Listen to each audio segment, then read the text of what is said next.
Hey everyone, Scott here to discuss Missing, starring Storm Reed, Nia Long, Joaquim de Almeida. I don't know if I said that wrong, please forgive me. Ken Leung and Amy Lynn Decker, directed by Nicholas D. Johnson and Will Merrick. Now, before I get into this review, I must say, let's just get straight into this because there's a lot of spoilers for this movie. Let's get into it. The movie begins April 13th, 2008, at a young girl's grandfather's house with her parents, Grace, played by Nia Long, and James, played by Tim Griffin, as they have a pet cat named Caesar. And suddenly, James's nose is bleeding, as we, the audience, are led to believe he died from cancer. As we briefly pick up in the middle of the Finding Margot Kim case from the last movie, as they're played by different actors, which feels a little weird while the movie focuses on an 18-year-old girl named June, played by Storm Reed, while Grace is about to go to Colombia with her boyfriend Kevin, played by Ken Leung, as he talks with June about how he's the new guy. And I know what that feels like, so I can relate with June in so many ways as an 18-year-old. And I really like the way these actors play it realistically because it can happen in real life. And I went through that in my teenage years. Not talking about it, but you get the point. Grace goes with the Uber car to the airport, and I think I know what Kevin is thinking of when he talks with June, as I'm led to believe he's going to propose in marriage with Grace while in Colombia, as Grace's friend Heather, played by Amy Lendecker, to watch her some of the time while June goes from party to party getting drunk with her friends, including her good friend Vina, who is kind of funny in a comedic way. And I do like these characters. June wakes up and tries to pick her mom up at the airport, but Grace and Kevin never returned home. And why is that? I'll get there later.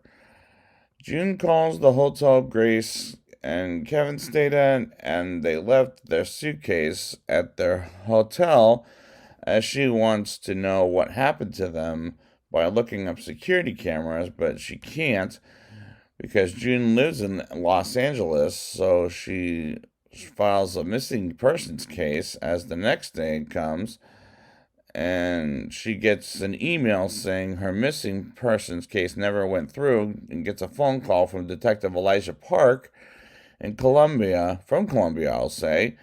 And June is worried about her mother, and I really like how realistic this movie is, despite it scares the hell out of me. June hires a private detective within her budget named Javi, played by Joaquim de Alameda. I don't know if I'm saying that wrong. Please forgive me, pal. To get some footage to find her mother, as he brings up his son, as we'll learn about his son later in the film, as he brings up his passwords and asks Vina for help to get June to hack into Kevin's email account, which can happen in life, as this scares the hell out of me, as hackers can get information like a snap of a finger, which is pretty damn scary. Heather gets to work as a lawyer while the audience finds out he's been with multiple women, and it makes me think he has a criminal record under various aliases, which is, as far as I'm concerned, is frightening. And it can happen in real life, which can get to the point that if someone tries to call you under different numbers, do not answer it because it's completely dangerous, as she's breaking a bunch of laws for hacking into his email accounts, which can get her in prison while looking for her mother with Javi while he gets to a hardware store to get a lock. For what reason? I'll explain in a second. But we learned Grace was on a dating app where she met Kevin and they asked questions about each other, which is cute for a thriller, sure. And this movie works pretty good, but not quite as good as the last movie.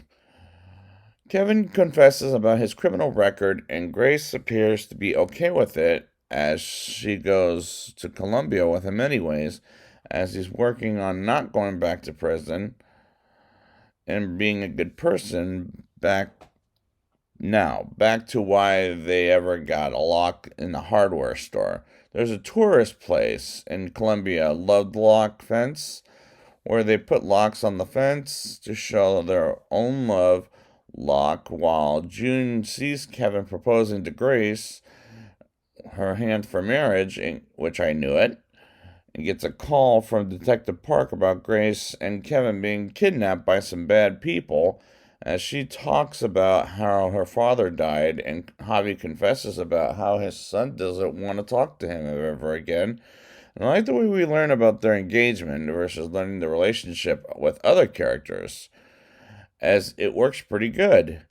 And I do like how you can't see the twists and turns coming, as it's a genius idea for this series.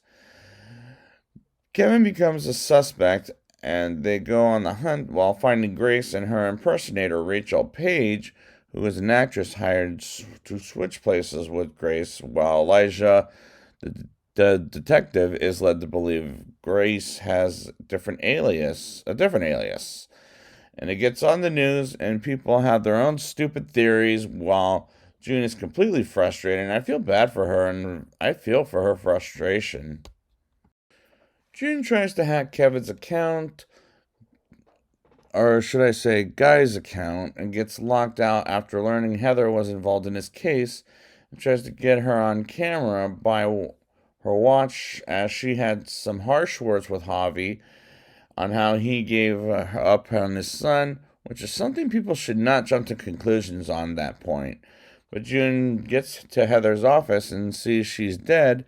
And how is that possible? The audience will find out later in the end of the film, as all of this is very intense, as I was on the edge of my seat the entire time.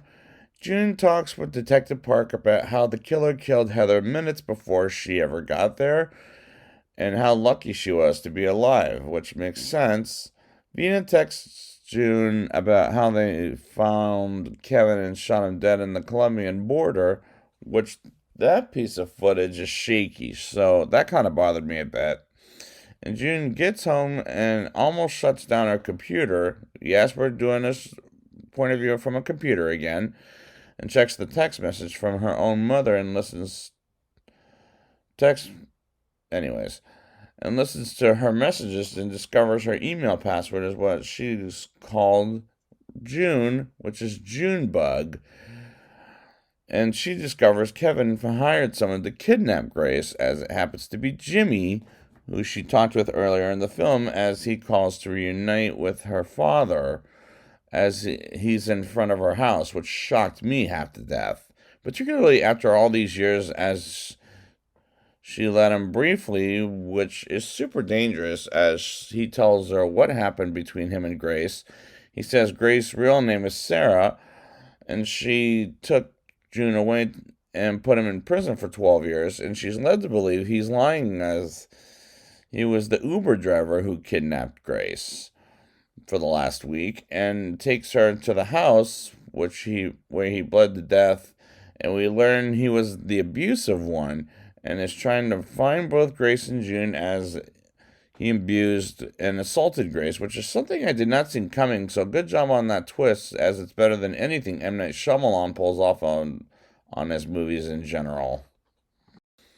James puts June in one room while taking Grace out of the tool shed room, and she escapes James by hitting him with a brick, and gets in the house and finds June and tries to free her until he busts out of the tool shed off screen and finds a way to get in touch with someone by connecting to James's phone, and calls Javi from her smartwatch to get him to call the police, and tells them what address they're at, while James hangs up and shoots Grace while he tries to tape Grace's mouth shut.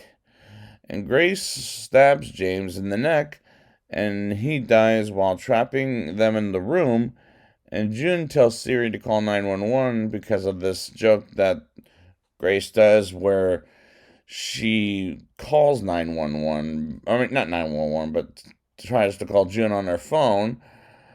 And the emergency cars come by. Grace is hospitalized, and we see it in an episode of a TV show called Unfiction as June is in college. And we see Javi reunited with his son.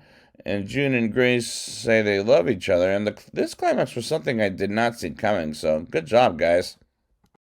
Now it's time for the rating. I'll give this movie a 7.2 out of 10. Not quite as good as Searching, but still pretty damn intense, as I was on the edge of my seat for the whole time. As the twist and turn with the father, I did not see coming, so good job at not making me know too early, but or bad that I admire that in a thriller. I do like the characters as I relate with June, and I feel for her frustration. And the whole mother dating a new guy after what happened with the father. And I also like the fact she